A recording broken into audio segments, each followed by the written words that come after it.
although the ward was more like the standard interior of a child's room.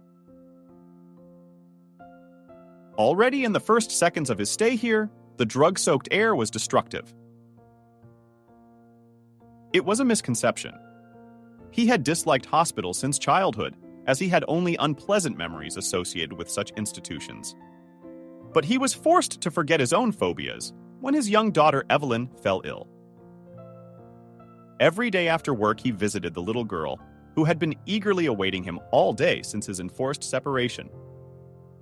It had been almost 2 weeks now, and the little girl had become very homesick. Now Evelyn was also looking pleadingly into her father's eyes. "Daddy, when are you going to take me away?" "I'm not well here. I'm sick of the shots and pills." Liam kissed the little girl on the forehead and stroked the unruly strands of her hair. "Honey, we have to be patient a little longer." The doctor said that the girl suddenly turned to screaming. "Your doctor does not know anything, so he says one stupid thing, and you listen to him." "I want to go home."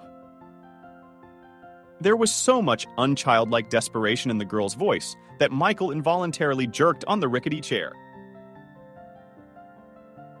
He wanted to calm his daughter, but did not have time because his indignation at the behavior of the little patient was expressed by a young mother who was rocking the baby on a nearby crib. Breaking down into a shriek, the woman blurted out in a high-pitched voice, "When will it end? There are only crazy people in this ward. Shut your girl up, or I'll have to take care of her upbringing myself." Liam didn't expect such an outburst and was confused at first.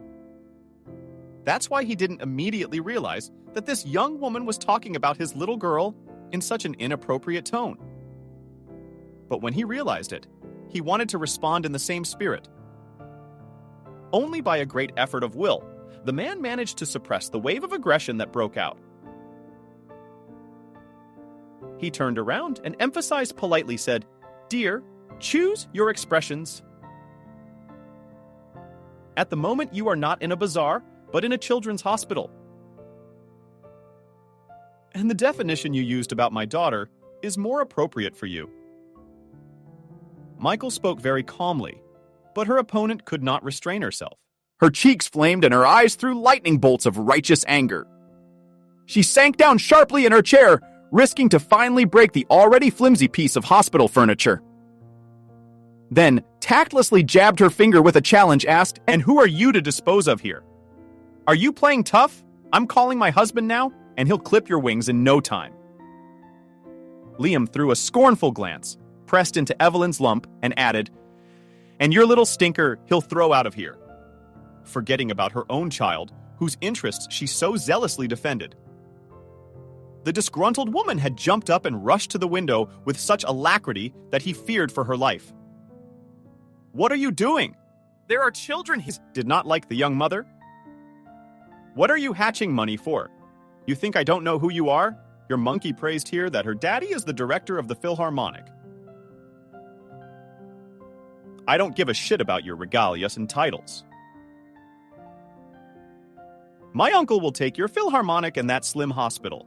And if I please my husband, he will bring your insides out." The nurse tried again to calm the inadequate person down. "Jenna, what are you talking about?"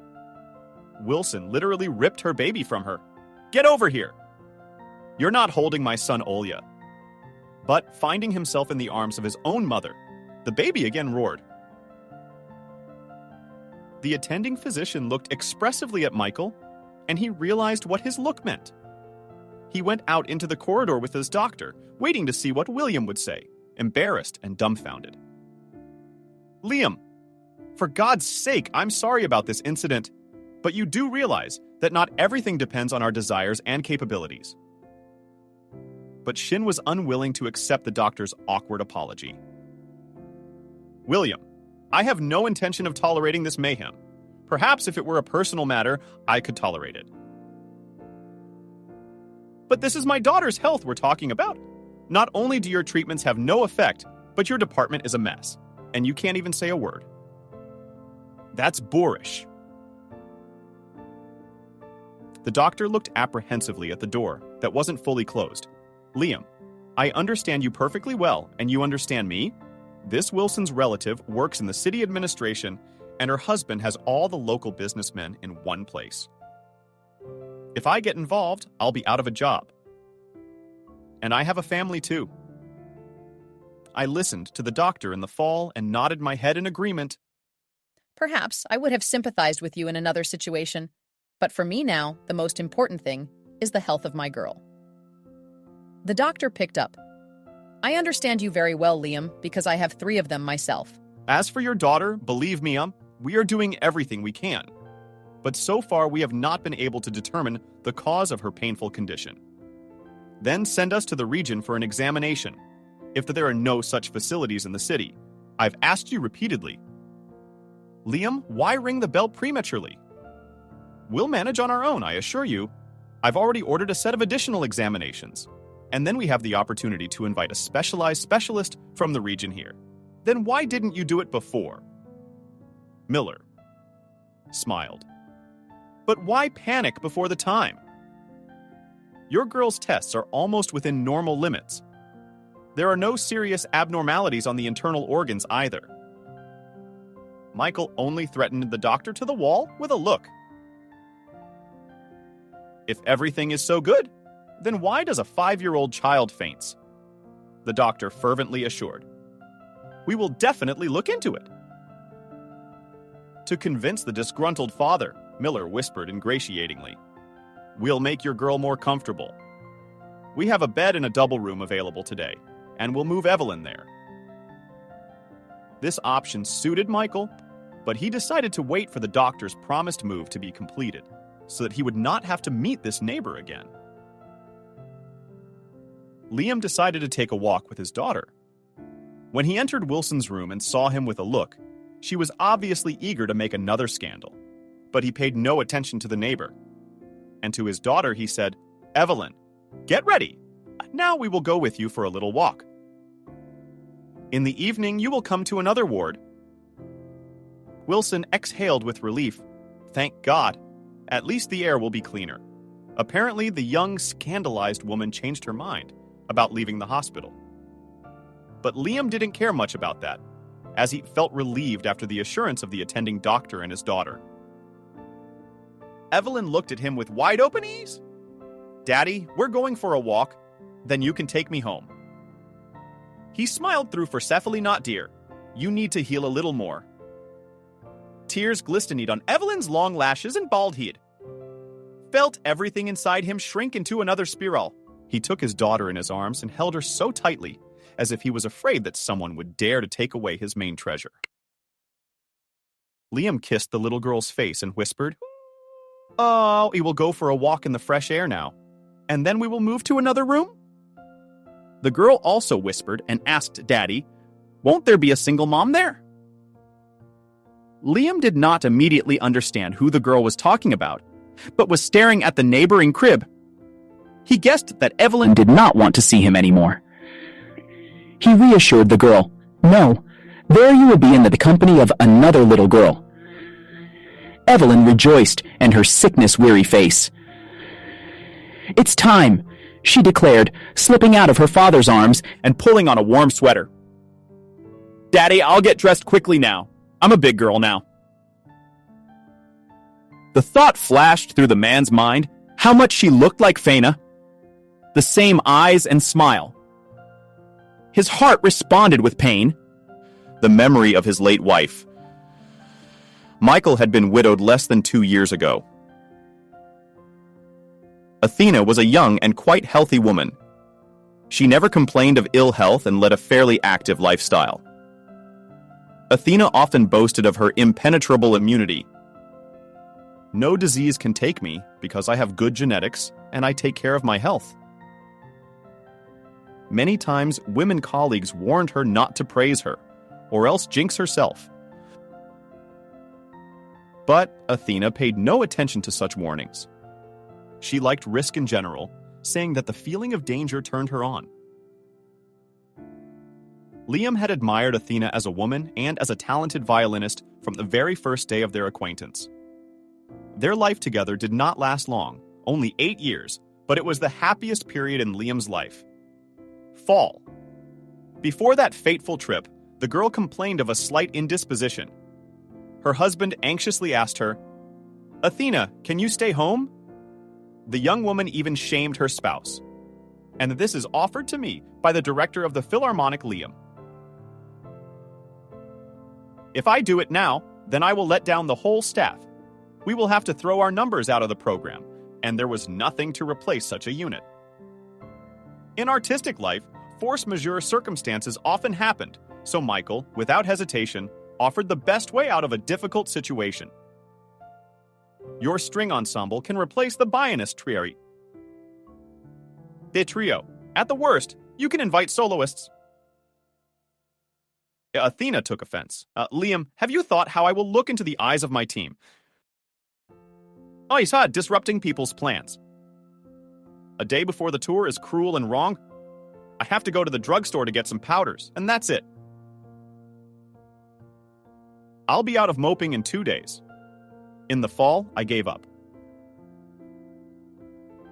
The tour plan was designed for a month, so Liam, for the time of his wife's absence, determined a young daughter to his mother. Probably 4 days had passed since Athena's departure when Emily called her son. Her voice trembled, and the man realized that something serious had happened. "Liam, there's something wrong with your wife. The girls from her orchestra called and said she'd been taken to the hospital, but they wouldn't say what was wrong. Would you have called?" "I did." Autumn began dialing the phone numbers of the members of the troupe. Information about his wife's sudden illness was confirmed, and he flew the same day to Tula, where Athena was hospitalized. It turned out that she was placed in the infectious disease department of the city hospital, where entry is strictly forbidden, even to close relatives. Liam went around the offices, trying to get what he wanted, but one doctor advised him, "You're wasting your energy. They won't let you in where your spouse is anyway." He was angry enough to lash out at the doctor. "Why won't they let me in? My wife has a medic." With cool calmness, he said, "Right, and not the plague. She has another, no less dangerous infection. I won't hide from you that her life is on the line right now." Literally, that same evening, Athena died of lightning-quick meningitis. The deceased was not allowed to be taken home, and knowledgeable people advised her relatives to bury her in a closed coffin. This was also the opinion of her mother. Although once a person is dead, this deadly infection is no longer a danger. But unnecessary precaution never hurts. Autumn, in those sad days, was incapable of sound judgment. He obeyed his mother and allowed the coffin to be opened during the farewell ceremony at the cemetery. So Athena remained in his memory as he had last seen her. Beautiful and joyful. The media and the students. For many months, Liam had to get used to the idea that his beloved wife was no longer among the living. And in that moment of bleeding yesterday, she began to tighten little by little. A new misfortune came upon him. His little daughter was ill. He sat in the little square, watching Evelyn playing with passion on the playground with other children, and thought, "For what sins am I all this? Why is there an evil doom haunting my family?" It was a rhetorical question, as no one had a good answer to it. "Daddy, let's go! I'm very tired." Evelyn looked at him pleadingly. The little girl's face had taken on a dead marble hue. And this change horrified her father. "My little girl, are you ill again?" The little girl answered in a very grown-up way. "You don't worry so much, Daddy. I'm a little dizzy and my hands are shaking." "See?" The girl stretched forward her hands, and small convulsive underlines were visible. "That's it. Let's go back to base." Liam picked up his daughter in his arms again, and with a quick step headed for the central entrance to the medical facility. The city hospital was famous for its specialists throughout the region. After a major overhaul, advanced equipment was brought here, after which advanced methods of treatment and diagnostics were introduced here first in the region. Therefore, even residents of the regional center often turned to local doctors for help. Autumn also harbored certain hopes when his young daughter suddenly fell ill. But after 2 weeks of Evelyn's stay in the hospital, he was no longer so optimistic about the future. Miller ordered new tests every day. Evelyn was examined by different specialists, but the cause of her strange illness remained unknown. As always, it was Emily who shared her advice with my son in his time of need. Liam, although I am far from medicine, I know that often even one day can make a difference. Frankly, I don't like this heaviness that Evelyn's attending physician has deployed. Glasses. You directly asked this Esculapa how much he should give him on the paw to take on the treatment of our girl properly. The mother's suggestion shocked the young father, because he had never taken money himself, and therefore he had no idea. Go to the order of the author. Miller was not surprised by Liam's appearance. Like an old friend, he offered the visitor. Come in, please. I see you have some serious business with me. He did not beat around the bush, but asked the doctor a question straight in the forehead. William, can you tell me straight out what it takes to get the process moving? How long can you marinate a child? I want my daughter to be counseled by competent specialists. Miller noisily sipped tea from a large cup. Liam, you're insulting me. Our department is staffed only by qualified doctors with extensive practical experience. In the fall, I realized that I had hurt the doctor's feelings and tried to correct my mistake. I'm sorry, I didn't phrase my question correctly. My daughter has been with you for 2 weeks now, and so far there has been no noticeable progress. And at the same time, her condition is deteriorating rapidly by the day. Therefore, I would like to speed up the process, and I am ready to pay. Starovoytov abruptly pushed back the cup and angrily asked, I am a doctor, and my vocation is to treat children, which I try to do by all available means. From excitement, the doctor blushed, and Austin realized that he had missed again. William, you have misunderstood me again. I trust you completely.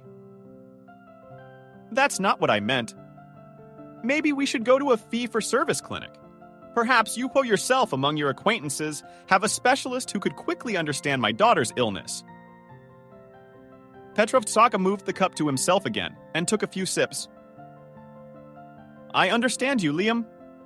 Of course, I have such acquaintances, and we have plenty of paid clinics. If you insist, I'll try to arrange a consultation for your daughter. But I warn you in advance, don't get your hopes up. You could throw away a lot of money and get nothing in return. Unfortunately, that's what happens most of the time, although Miller didn't promise him anything definite. A new spark of hope flickered in her father's heart, and he looked into the room where Evelyn had already laid out her simple belongings. Daddy, you see, I've already done it all by myself. He praised the little girl. Well done. I have a real hostess. Where's your neighbor? Have you met her yet? The little girl wrinkled her nose. Yes, Daddy. Her name is Alice. The nurse called her for a shot. I like Daddy here better. Alice promised to teach me how to play. She has a real tablet. Daddy gave it to her for her birthday. You're going to give me a tablet too when I'm 8 years old. The little girl's eyes were filled with anticipation, and Liam said cheerfully, I'll give you a tablet and a lot of toys. You're only getting better, girl, Daddy said sadly. I try not to get sick, but I don't succeed. He hugged the girl tightly. Nothing, daughter. Everything will work out with you. You just have to believe in it. Although he himself was overcome by doubts, he tried to instill confidence in the heart of his little daughter, that any trouble can be overcome. Evelyn listened to her father with bated breath. She clutched to him with her fragile body, because she knew that only Daddy could protect her from everything bad. A few minutes passed, and Liam realized by the girl's equal breathing that she had fallen asleep. He gently placed her in the bed and left the room. The day had been so full of all sorts of events that Liam felt very tired.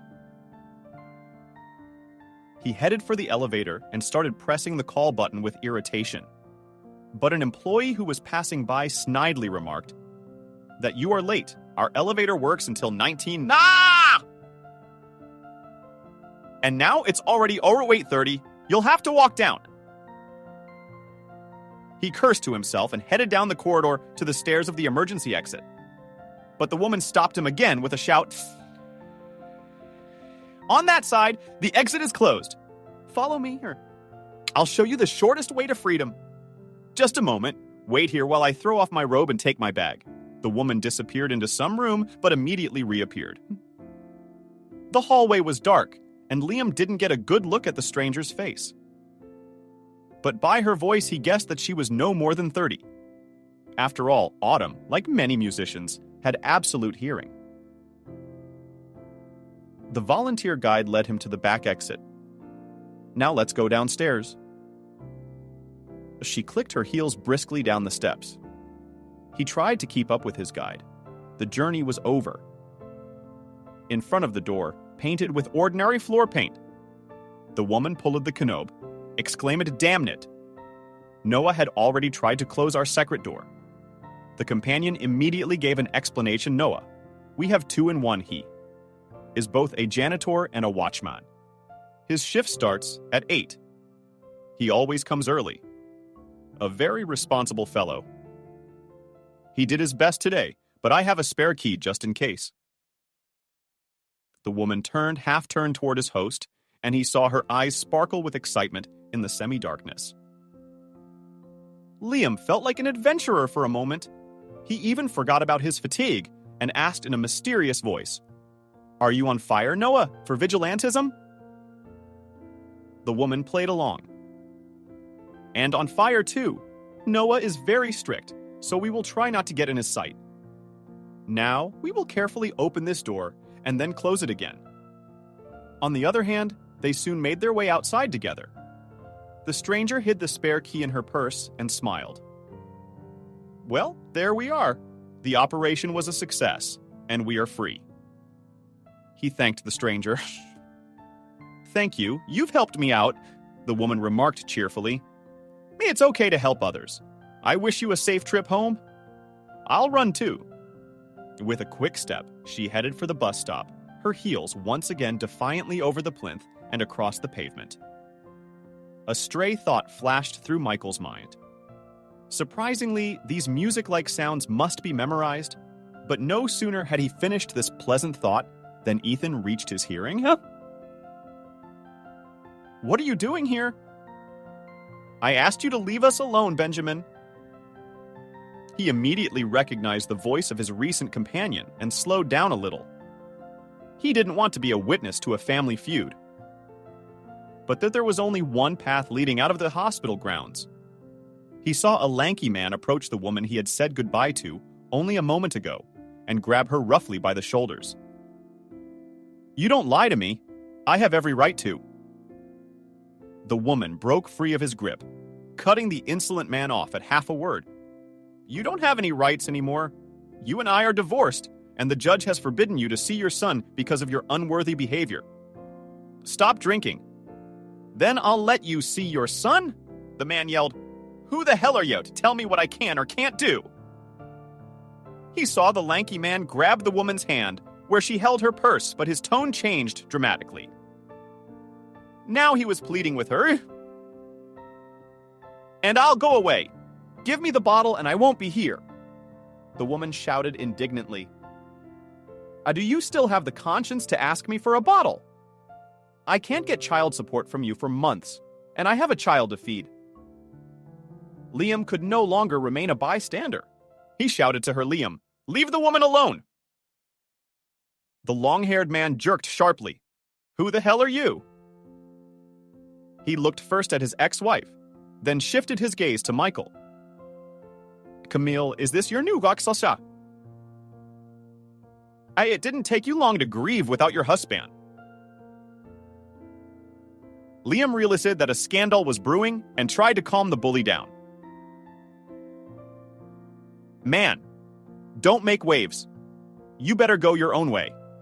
Well, he didn't like the lanky one, then wear it in the dacha. Strong, intelligent. I'll break your horns right now. The tipsy provocateur took the fighters in his posture and prepared to strike Michael. But suddenly Camille pounced on him with fists. I'll smash you myself now, asshole!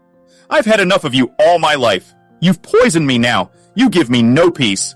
The woman threw indiscriminate blows, and the lanky man bent over, covering his face with his hands. Camille, stop! You could hurt me, and then you'll go to jail. Liam found himself in a difficult situation. On the one hand, he could not calmly watch this unequal fight. But on the other hand, his interference in this process was also undesirable. But at the critical moment, an elderly man came to his aid. He came out of the bushes without paying any attention to Michael. He approached Longshanks from the rear and pulled him back. Ethan, here you are again. You've been bothering me. You're looking for trouble. I'll get you in trouble in a jiffy. Liam realized that the suddenly appearing Superman was the Noahs who kept the hospital grounds in order. Despite his advanced age, the old man's grip was good, and the lanky man couldn't get free, no matter how hard he tried. He jerked hastily in the janitor's arms, pleading with him. Noah, come on, I'm going to her for all my soul.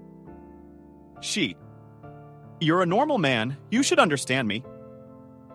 The janitor let her victim go. And the idea.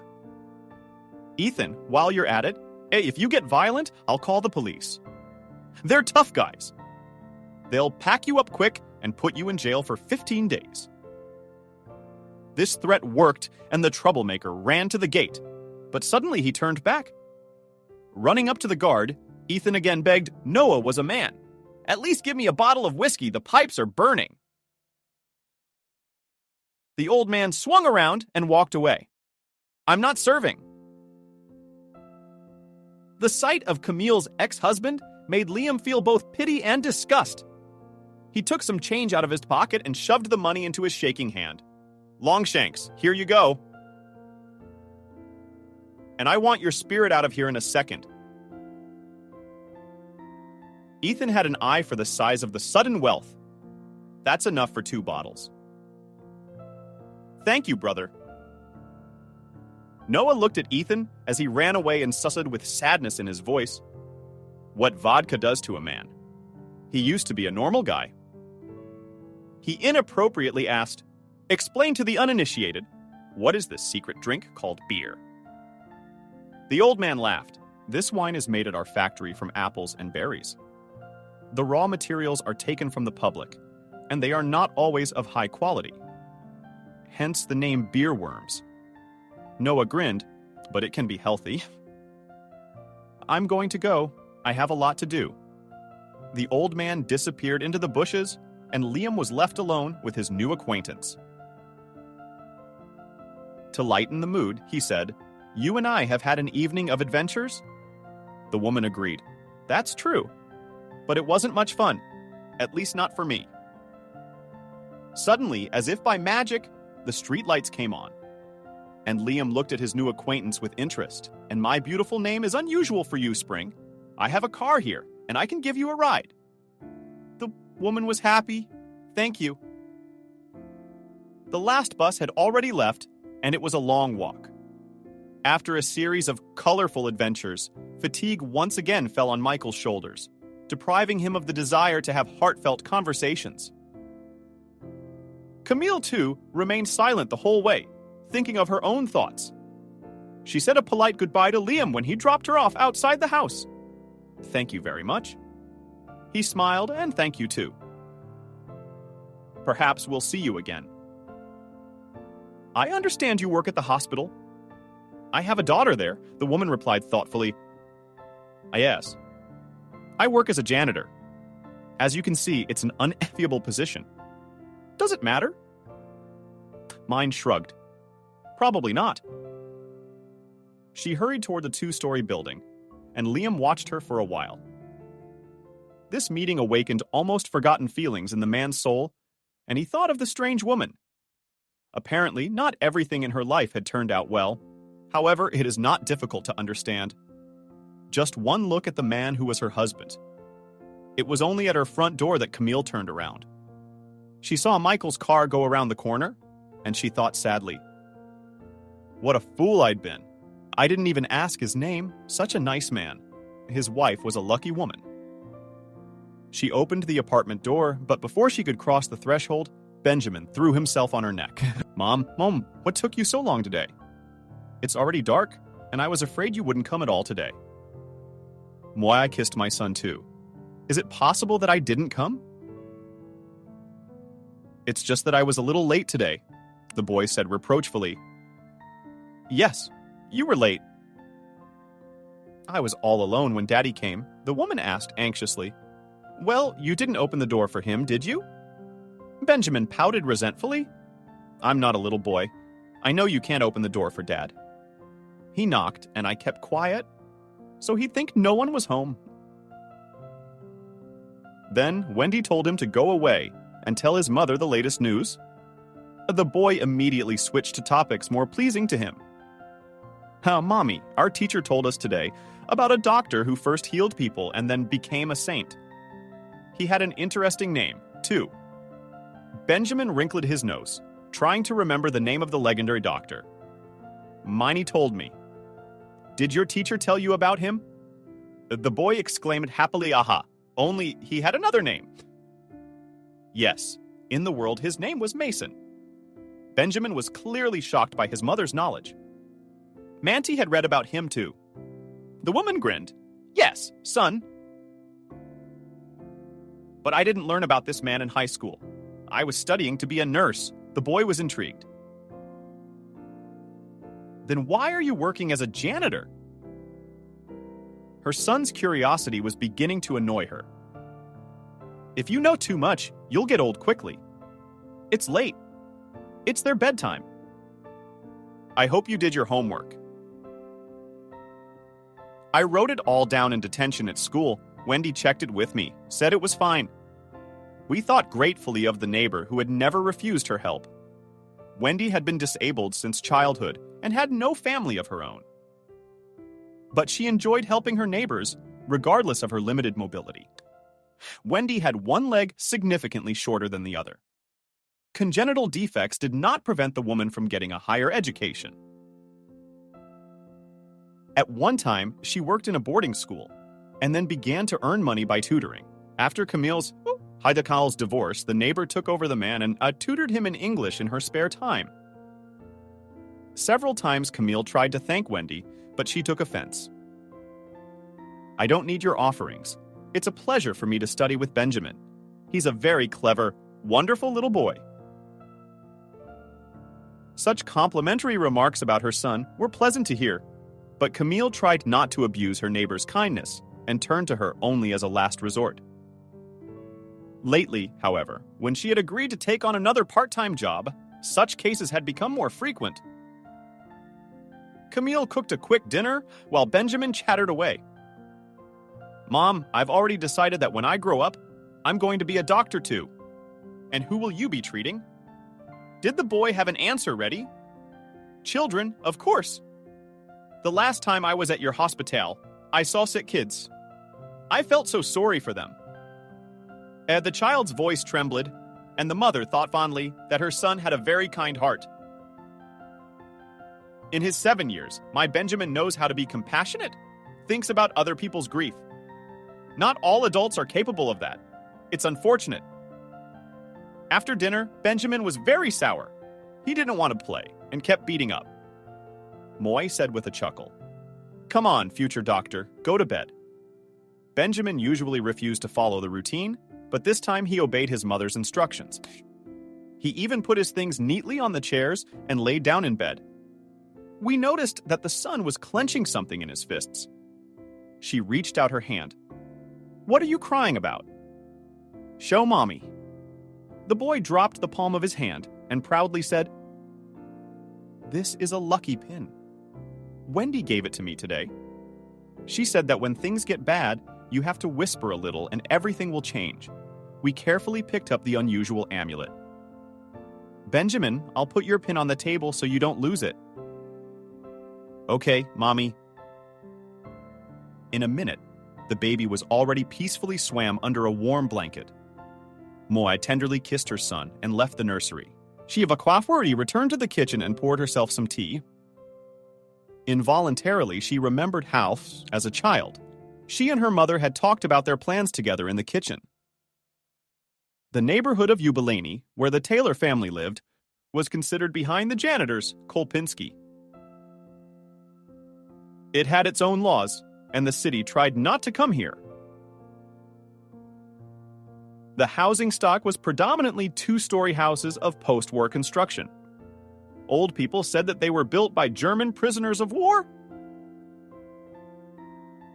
At first, the settlement was very dense, and 3 or 4 families lived in one apartment. When life in the country got a little better and citizens began to move into separate apartments, it was planned to demolish the old barracks. But someone brave in the city administration opposed such a decision, and the authorities agreed that after major repairs, these houses could still be used for several decades. So, the Taylor family became the owners of a separate apartment. And although the usable area was a little more than 30 squares, the mother, Camille, was happy with her daughter. Now you and I will live like 2 queens. We'll each have a room, and we won't have to run to the yard.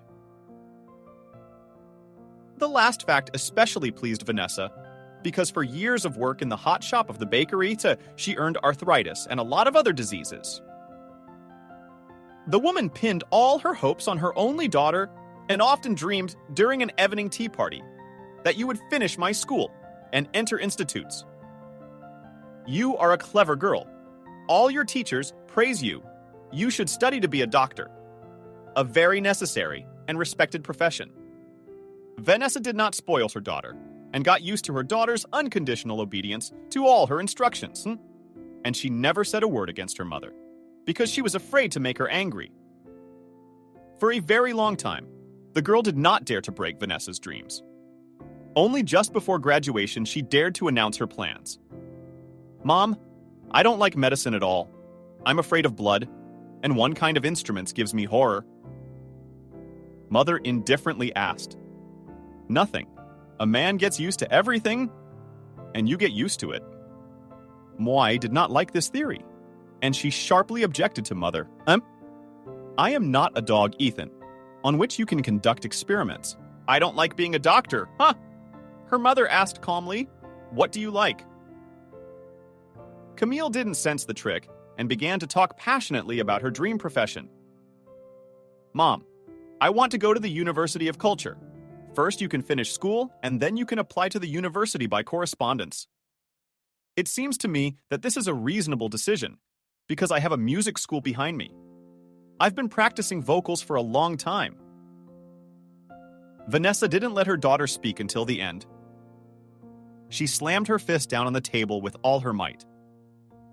As long as I'm alive, I won't let my daughter appear on stage for the amusement of the public. No one's stopping you from singing. You can sing at home, but you can't make a living at it. You have to get a normal specialty. Tears came to my eyes, but I held them back. Because I didn't want to show my weakness in front of my mother? But she did not lose hope to defend her right to her mother's choice. Without art, life will be dull and dreary. There's a reason they say that songs build. Vanessa once again smashed her fist on the tabletop and said clearly that I will not let you disgrace yourself and embarrass me. And what did you come up with? She wanted to be an artist. Her mother came out of the kitchen because of her bad joints. She had a heavy gait. And Camilla was subconsciously afraid of turning in to the same formidable, hard-to-move creature. Over the years, she cried by the sink, smearing tears on her face, and whispered to her ESO that she wouldn't go to medical school. In the morning, Vanessa remained completely silent, as if her daughter was nothing. But as Camille headed into the hallway, she shouted after her, "If you listen to him, you won't get a penny. You'll have to earn your own living." This threat was worse than the previous ones, because the girl had no one but her mother, so she was completely dependent on her parents. After all, the girl knew nothing about her father. And when she tried to find out something about him from her mother, she answered in short, "You have no father." Knowing Mother Camille's difficult character, I did not pester her with questions. But one day at the market, she met a former neighbor who had lived with them in the same apartment before the renovation. Camille did not know the woman's real name, but she remembered that everyone called her Emily. The neighbor recognized her immediately. "Oh, Camille, you're all grown up and you look just like your mother. You look just like your mother. How are you?" Our house is still standing. Moa told me about the renovation and their humble life. By the way, she asked me if your mother never remarried. That question surprised the girl very much. No, she didn't. Why do you ask? Emily answered defiantly. Because Vanessa is like a pig in oranges, overdoing it. Her lawful husband didn't please her. She sent him away. But there were other suitors from you too. Although she was courted by very respectable men. The girl asked timidly, "What did my husband displease my mother?" Aunt Lyally doomedly waved her hand. "Proud she you have too cheated a man once." And she didn't forgive him. He went and begged her, crawled on his knees, but she wouldn't forgive him. Borka took off and left. Where is he now? Nobody knows. The former neighbor was silent for a few seconds, and then stared at Camille in surprise. Didn't your mother tell you anything about your father? The girl shook her head negatively. No, she didn't. Emily rolled her eyes. And your father was a very prominent man. He was a paramedic on the ambulance. That's where the rumor got out that he was tangling with the station manager. Mine was very unpleasant to listen to the gossip of a bygone era, and she hurried to say goodbye to the former neighbor. Emily said resentfully, not even a human conversation. Well, if you're in a hurry, I dare not keep you. Say hello to your mother. Camille decided not to tell her mother anything about the meeting with her neighbor, after which she understood Vanessa's attachment to medicine. The girl's heart trembled with invisible strings, and she thought that's why my mother so persistently convinced me that the profession of a doctor is the most worthy. Maybe I should really try my hand at it. At least I'll be able to please my mom with something. Despite Camille's good grades, Taylor didn't qualify for medical school. One of the girls they were picking up the applications with shared her plan. I don't want to waste a whole year. I'll go to school. This decision seemed reasonable to Camille, and she also applied to medical school. And in September, she was enrolled in the nursing department. But she did not manage to get a nursing diploma. When she was in her second year of study, Vanessa became ill. Her illness became so acute that she could hardly move around the apartment. Mine had to drop out of school because her mom needed constant care. She couldn't work, and they didn't want to give her disability, so Mine had to look for a job herself. Through acquaintances, she got a job as a nurse in a city hospital. After her shift, she came home, where her sick mother was waiting for her. Vanessa could not accept the fact that she was not able to perform elementary tasks on her own. Every night she cried and apologized to my daughter. I'm a nuisance to you because of me. You dropped out of school and can't organize your life. You should have left me. Of course, Vanessa realized that her daughter would never leave her, but her daily lamentations pressed on the girl and drove her to complete despair. Often bad thoughts were put into her head. When will it all end? I won't be able to get up with Wendy anytime soon. My torment lasted a little over 2 years. One day she returned from work and did not immediately realize that the apartment was sepulchral silence. The girl responded from the doorstep, "Mom, I'm home!" But no one answered her. And we realized that the worst had happened and she no longer had a mother. The shock was so strong that she sat motionless for several hours. Neighbors helped with the funeral of the girl. The ceremony was extremely modest, as Taylor lived from paycheck to paycheck. Camille realized the extent of her losses only a few days after the funeral. She came home from work and was greeted by a ringing silence. And at that moment, she realized that never again in her life would she and her mother drink tea in the kitchen, and never again would she hear her mother's stern voice. As Camille, before you do anything, you should think 10 times. A volcanic avalanche of grief washed over her fragile shoulders, and she burst into tears. Mommy, I just realized how much I love you. Why did you leave me? All alone? There is no telling how long Camille would have recovered if it hadn't been for Ethan Moore. The young man worked at the Lifter Hospital and laid it all out for the pretty girls. Ethan's exploits on the love front were legendary, but Camille wasn't interested in that side of the pretty boy's life. She just enjoyed chatting with the cheerful Lifter. Ethan often helped the girl to take out bags of garbage or deliver laundry to the laundry room. When Moore learned of his friend's grief, he was the first to offer to help her. Camille, don't be shy. Tell me how I can help you. And the girl saw in the guy not a lover, but a friend, always ready to give his strong shoulder.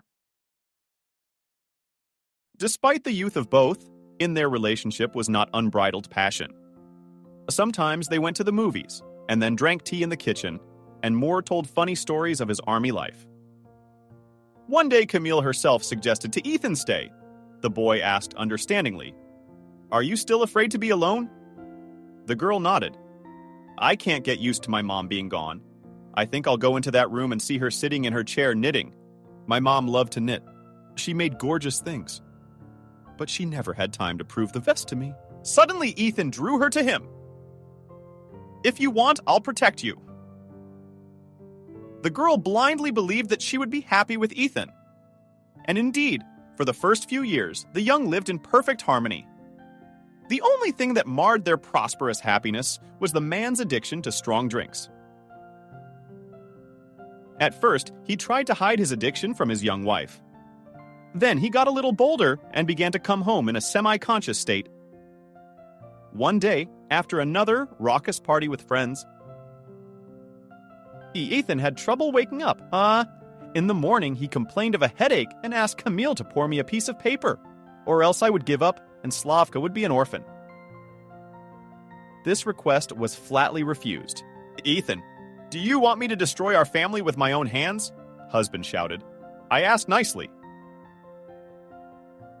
"You think I can't find a place to drink?" Ethan slammed the door so hard it woke up little Benjamin. My mother's funeral reminded me of that knock. And she saw some symbolism in it. However, her feminine intuition did not fail her. As it later turned out, Ethan had stopped by on his way to work and had a good hangover. To his misfortune, during his shift, an elevator with people stuck between floors. Morse tried to set the unit in motion, but he was having no luck. He had to call the supervisor for help. That's when it was discovered that the elevator operator was drunk. Mine begged the bosses to keep her husband on the job. It can happen to anyone. It can happen to anyone. The super didn't want to hear the defense. Camille systematically drinking on the job. Personally, I've reprimanded him more than once, but he's all wood. Personally, I sympathize with you, but I can't help you. The head was fired. After that, he started drinking even more. And then it got to the point where he raised his hand against his wife and little son. The woman couldn't take it anymore and filed for divorce. In my heart, I still hoped that Ethan would come to his senses and stop drinking. But he liked the dissipated life, and he was not going to change anything. His ex-husband could not find a permanent job because no one wanted to hire a drunkard. So Ethan had to survive on casual earnings. Moore was not shy to beg money for drinks from his ex-wife. His visits so bored his mother that she dreamed of going somewhere else, just not to see the eternally drunken face of the former spouse.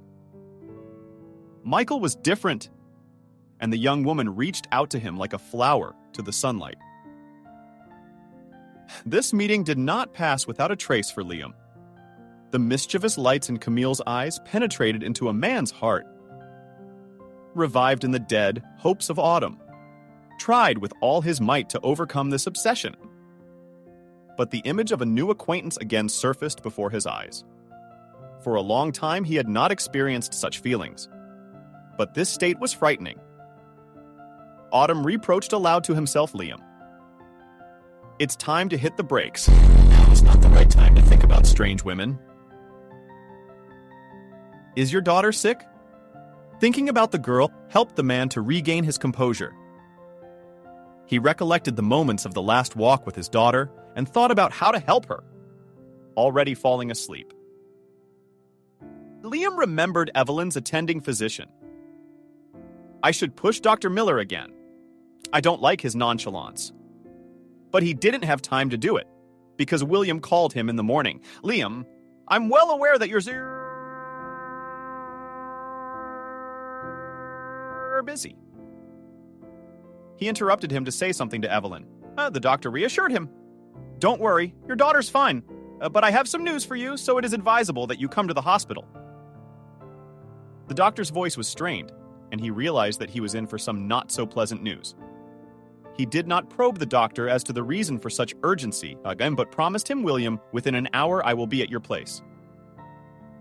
He was very anxious, and it made his hands tremble. And there was only one thing on his mind. What about Evelyn? Perhaps the medics had figured out the cause of her illness.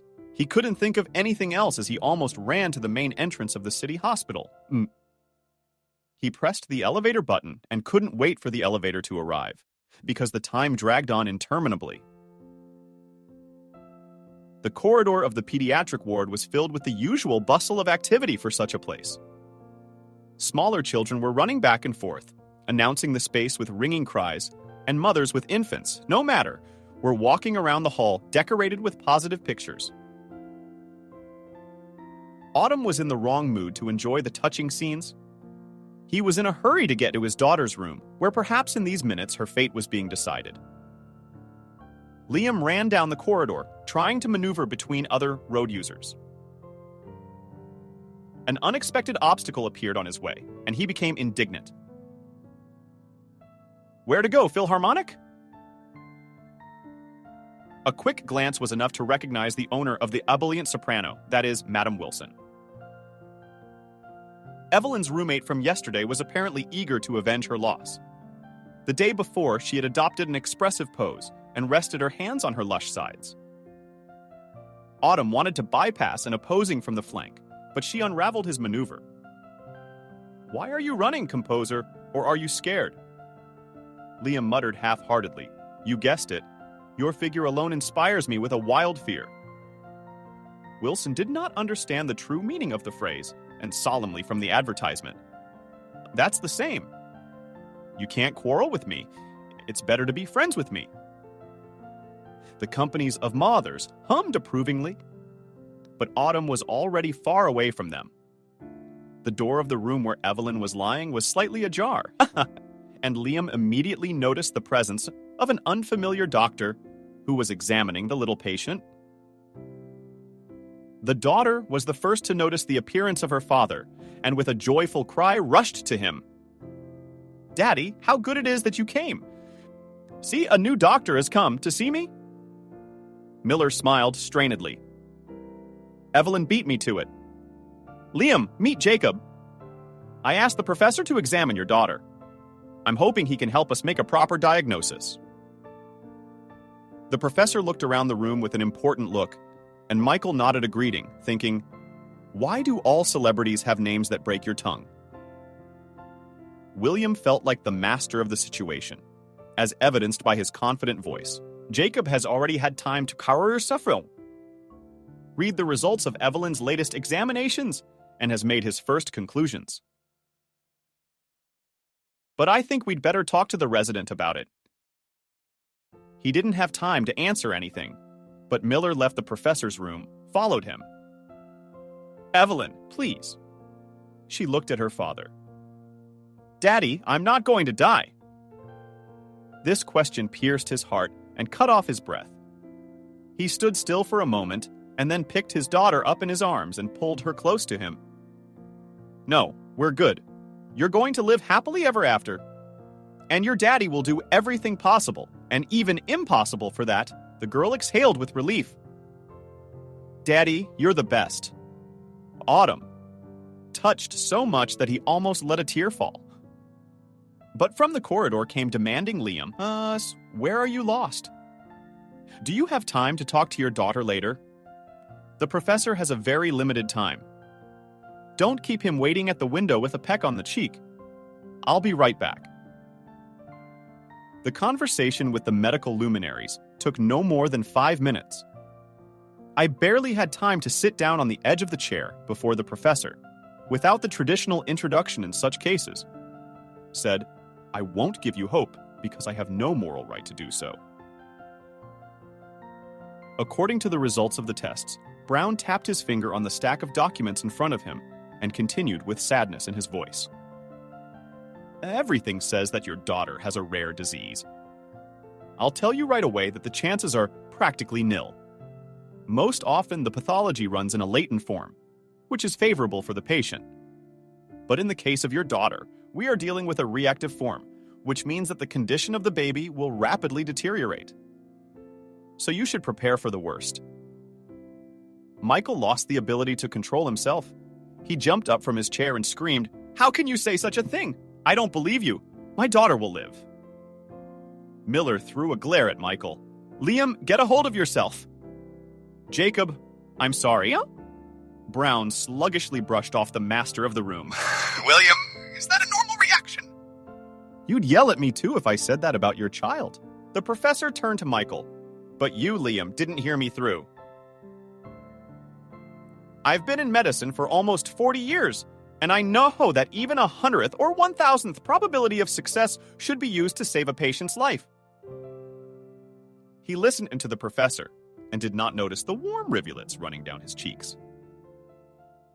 "Professor, if you need money, I'm ready to pay. Just tell me how much." Brown grinned, good-naturedly. "You will need exactly as much as you need to get from Colpino to St. Petersburg. The rest of the expenses will be known as the action progresses, but I'm sure they won't be a burden on your budget." The professor got up from the chair that Miller had obligingly given him. "I'm sorry, but I have to go. I'll be expecting you at the clinic of our institute next Monday. William will give you the address." A little slower than the professor, sadly said I was initially against paid medicine. Such services put people in an unequal position, and for a sick person, this inequality is fraught with the most terrible consequences. "It's not fair." Brown walked out of the order. Kravtsov gave a friendly pat on the shoulder. "Liam, let's hope for the best. My intuition tells me that everything will be fine." Putin did not answer anything, although after talking to the professor, he had hoped that his daughter would live and be happy. He returned to the ward where Evelyn was waiting for him eagerly. "Daddy, are we going for a walk today?" Although he had a few important things to do at work, he couldn't refuse his daughter. "Yes, my dear. Now you and I will go for a walk, if the nurse will let us." On duty? At the post was not yesterday's girl, but an elderly nurse. After listening to Michael, she said good-naturedly, "Sure, go for a walk." It's good for the girl to breathe the air. And in general, sick babies need positivity. The more they are happy, the faster they get better. Michael had heard such statements before, but had not paid much attention to them. During his absence, Evelyn had managed to pull on her blouse. Seeing the gleam in her eyes, Liam suddenly suggested, "Daughter, do you like secrets?" The girl even held her breath for a moment. "Daddy, do you have a secret?" "And you're about to find out. You and I will not take the elevator, but we will go down to the first floor by a secret staircase." Evelyn excitedly exclaimed, "Whoa, wow!" The girl was eager to experience the secret staircase herself, and she ran ahead of her father. Together, they cautiously traversed a few flights and found themselves in front of a door painted with floor paint. This door made a startling impression on Evelyn. Like in Pinocchio's fairy tale, if we open this door, we will enter a magical land. Autumn hesitantly muttered, "Hopefully, daughter, we will be able to open it." Yesterday, Camille said that during the day, this door is always open. He gripped the handle confidently, and the door creaked open. Evelyn clapped her hands. "Daddy, you're a real wizard. Now we're going to be greeted by fairies and houses." But behind the door waited for them not the inhabitants of fairyland, but a young woman in a white robe. She exclaimed in surprise, "You! Did you enjoy yesterday's adventure so much that you decided to repeat it?" Liam did not expect to meet a new acquaintance so soon and was embarrassed. "My daughter and I decided to take a little walk." Mine extended her hand to the girl. "Let's get acquainted. My name is Camille. What's yours?" The little girl answered proudly. "I'm Evelyn Michael," Camille noted with obvious satisfaction. "Well, we've met. I didn't even ask your name yesterday. It was awkward." "So you're Liam?" the man answered hastily. "You can say it without a middle name." The woman's eyes flashed with mischievous light again, and Liam, like yesterday, felt a pleasant warmth under his heart. He really wanted to continue the conversation, but he didn't know what to say. Evelyn broke the awkward pause. I had a new doctor today. He's very old, but he's kind." Moy squatted down in front of the girl. "Evelyn, you must be bored alone in the room." The girl sighed heavily. "I am not alone. Alice is sick too, but she goes to play in the other room. She's big. She's not interested in me at all." We asked Adrasi sympathetically. "So you didn't make any friends in the hospital?" The little girl waved her arms amusedly to the sides. "Not in daycare. I have many friends here, not mine." Looked expressively at Liam. "We need to rectify the situation immediately. If your dad doesn't mind, I'll introduce you to Benjamin." He asked, "Daddy doesn't mind. Is Benjamin your son?" The woman nodded. "Yes, he's 8 now. He's a very independent boy. His dream is to be a pediatric doctor. After school, he comes to my workplace, though she was not what you'd call beautiful in May. But when she spoke, her face transformed. Liam looked at her, catching himself in the thought that he was very pleased to listen to this woman. Mine smelled of warmth and comfort, that is, everything that every man appreciates. He called Evelyn's room number and said meaningfully, "I hope this isn't the last time we'll meet." Camille blushed. "I hope so too." Evelyn played enthusiastically on the playground. Several times she ran up to her father to ask him, "When is my son coming to see me?" The girl also wondered why her father's acquaintance walked around with a bucket instead of giving sick people shots. Evelyn thought that only doctors and nurses Michael worked in the hospital. Had to expand her knowledge in this area, and he told her about the heroic janitor Noah who chases hooligans. The father's story brought the girl into complete delight, and the man thought, probably this nurse is right. Today, Evelyn enjoys the little things and has never once complained of feeling unwell. Benjamin Michael saw the next day. Liam, as usual, came to the hospital after work to visit his young daughter. He immediately noticed that there was no trace of her positive mood. Evelyn was rubbing her lobby with her hand and complaining. Yesterday was good, and today again. Today I have a headache and don't feel like eating at all. Liam tried to rouse the girl. Maybe we should go for a walk. Evelyn shook her head negatively.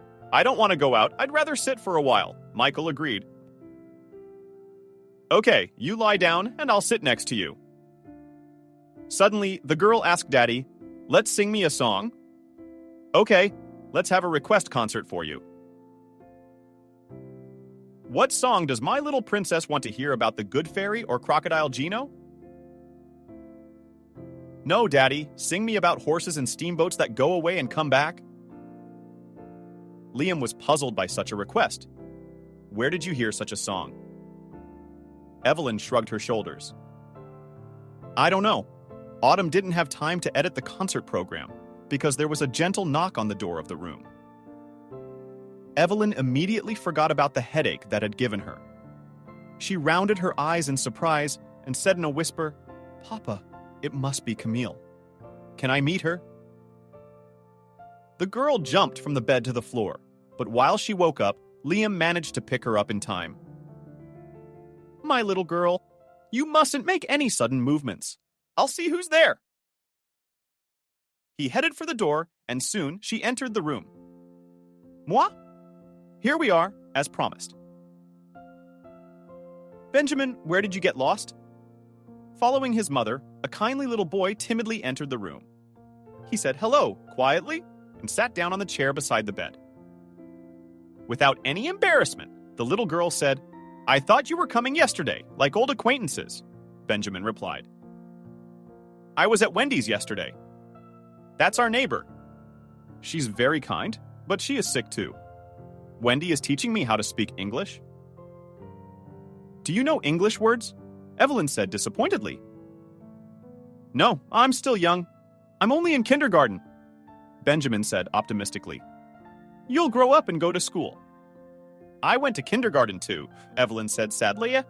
What if I don't live to go to school because I'm sick? Benjamin moved closer to the girl. I was sick when I was little too. And then I got better. And you got better too? And my mom says doctors are so smart now, they make any illnesses magnified. I too, when I grow up, will be a doctor. The girl looked at the boy with respect. That look cheered Benjamin up. Do you want me to be friends with you? Hey!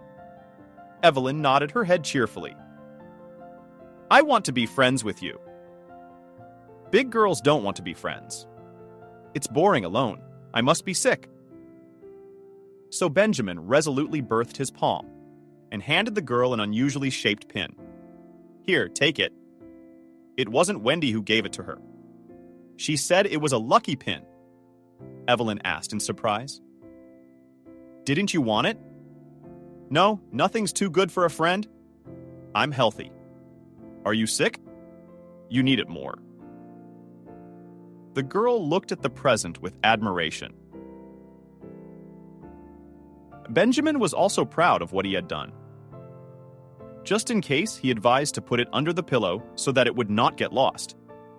This short dialogue immediately brought the kids, who met for the first time in the hospital room, closer to each other.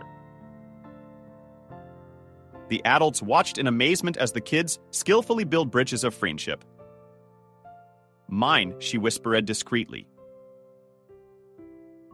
Why is everything so easy when you're a kid? Liam replied. Because children do everything sincerely. There is almost always self-interest in the actions of adults. Everyone tries to get a big profit for himself. The woman looked at him with interest. You and I have almost the same way of thinking about life. It turns out that we are like-minded. Personally, that's the best news I've gotten all day. Not counting meeting this nice young man, of course. Liam nodded toward Benjamin, who was giving Evelyn instructions on how to use the lucky pin. Although the trip to St. Petersburg had been planned, the packing had been rushed. The single father was thrashing around the apartment, packing everything he needed, but everything fell out of his hands. Evelyn watched him for a long time, and then sadly said, Daddy, you're not doing anything. Everything is falling out of your hands. You should call Grandma Emily or Camille.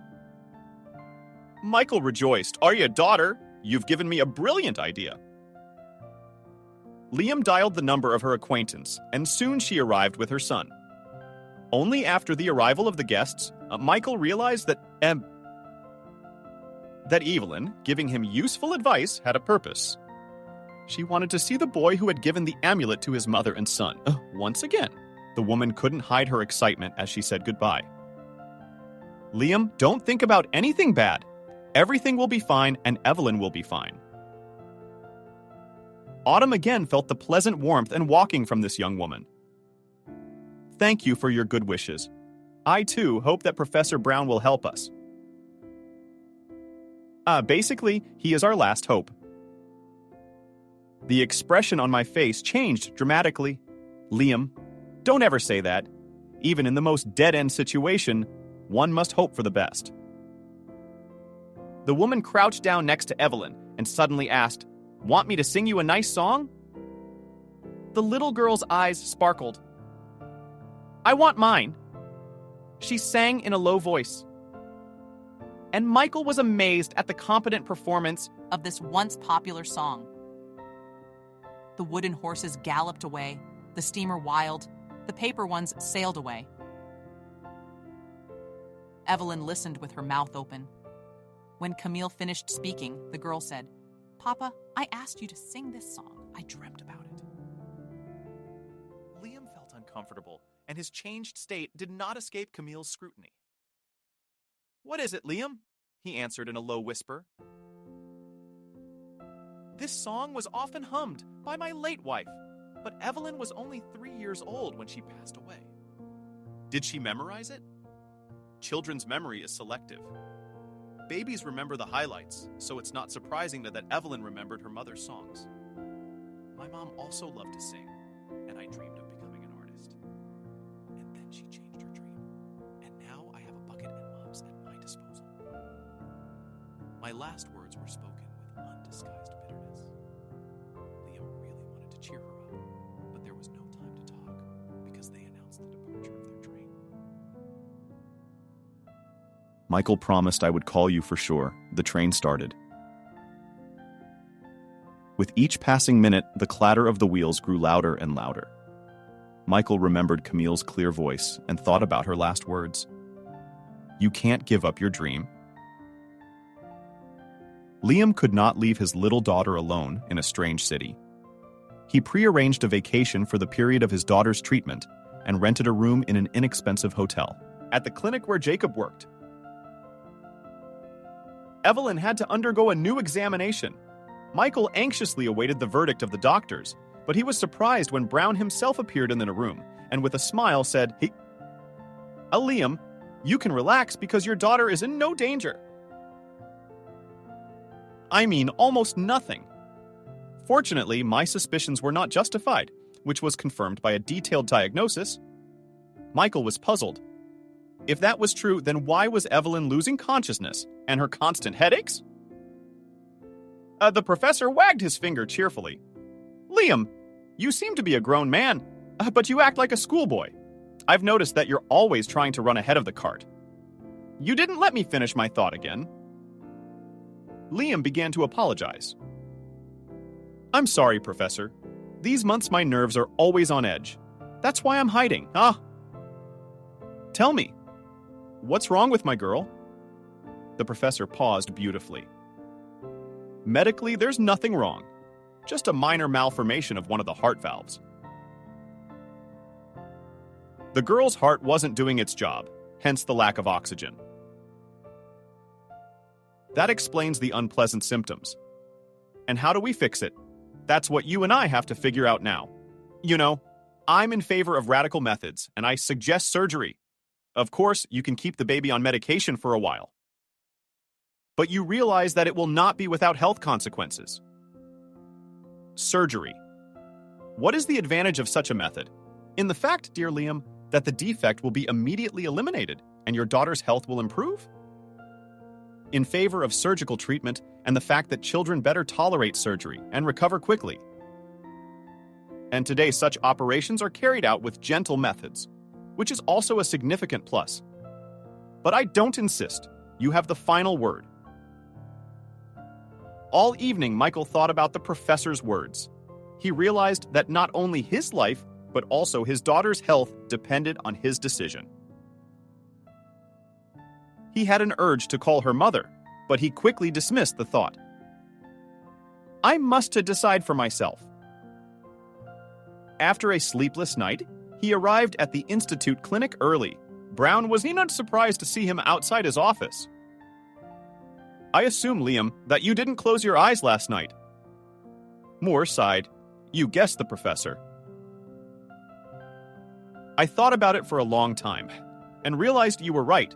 But also, Cherednichenko will prepare the girl for surgery. And pretty soon, you'll be able to go home. These 03 Oro, which he spent under the doors with the laconic inscription operating room, seemed to him the most terrible in life. Even when his wife Athena was between life and death, he wasn't as worried as he was now. He tried to walk, but it only got more heated. Nerves stretched to the limit to no purpose at all. He suddenly remembered from himself the sad song about horses and ships, which Evelyn liked so much, and he began to hum softly. Only worth turning around, to us wooden horses gallop and paper ships return. His quiet singing attracted a nurse from the intensive care unit. She cheered him up. Don't worry so much. Everything will be fine because our doctors have golden hands. Oh. Finally, Jacob came out. Liam, it's all over now? The operation was a success. The professor grinned. I don't believe in all kinds of talismans, but look what our real Oleg found in your daughter's hand. She clutched that pin so tightly in her fists that we could hardly extract it. In the palm of the professor's hand, close to the body, a familiar pin. Take it and keep it as a memento. As Professor Brown had promised, Evelyn was on the mend quite quickly. The girl had a good appetite. Her exodus, which gave her face, crushed. Autumn could not be happy about the positive changes and reported daily to her grandmother Emily and Camille about the condition of her daughter. They placed the happy shop with Evelyn in a velvet box that Olsen had purchased at a jewelry store. Here, daughter, is your greatest treasure. When you become an adult, you will take out this box one day and remember the boy who gave you this talisman. Evelyn asked Daddy in surprise, Will we never see Aunt Camille and Benjamin again? He answered uncertainly, I guess we will when we get home. Why did you ask me that? Because you make it sound like we're staying here forever. And anyway, Daddy, I want to tell you that you and I are bored with each other. It's too bad I only have a grandmother and no mommy. From the unknown confession of his little girl. Michael understood a lot of things. Of course, partly he was a little hurt. That with all his efforts, he had never been able to completely replace the girl's mother.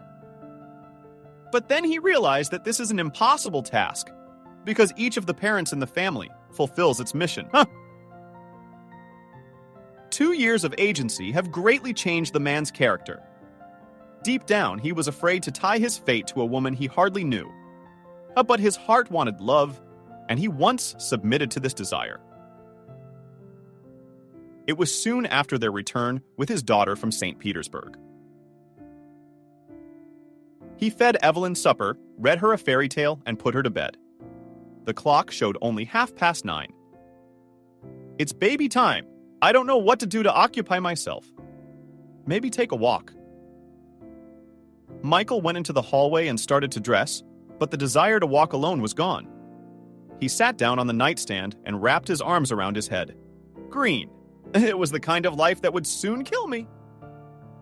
It was a moment of despair, and Liam wanted to do something daring to get rid of that unpleasant feeling. He grabbed his cell phone and dialed a familiar number. Moy answered him right away. Liam, I'm so glad you called. I thought you'd disappeared for good or forgotten me. He laughed. How could I forget a woman who knows all the secret staircases and sings beautifully? Well, how would you, my dear, like to take a little walk before bedtime? There was a tinkling, bell-like laugh. All in all, I look favorably on such a suggestion. But I have to check the lessons of my little man of science. He felt a pleasant excitement in his chest. When should I pick you up?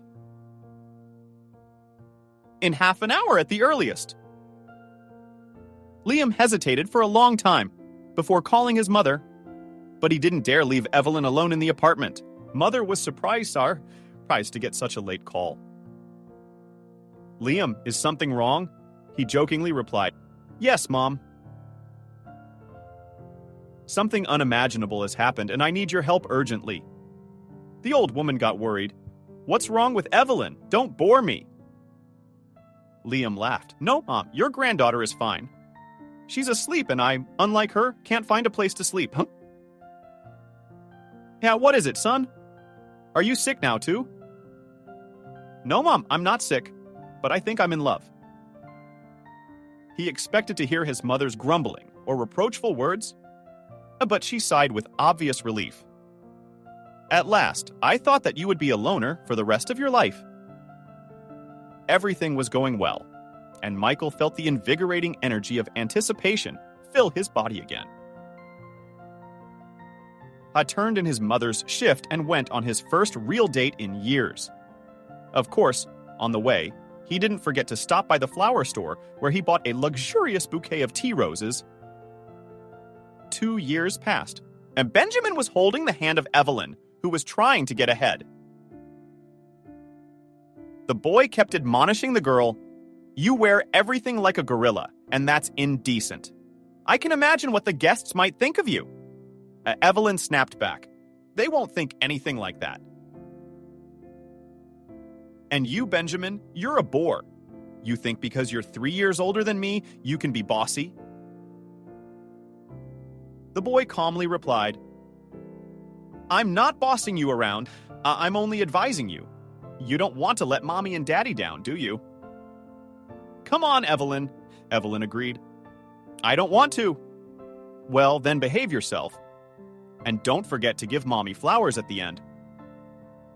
They walked up to the high porch of the Philharmonic and looked proudly at the posters, with Camille's portrait on them.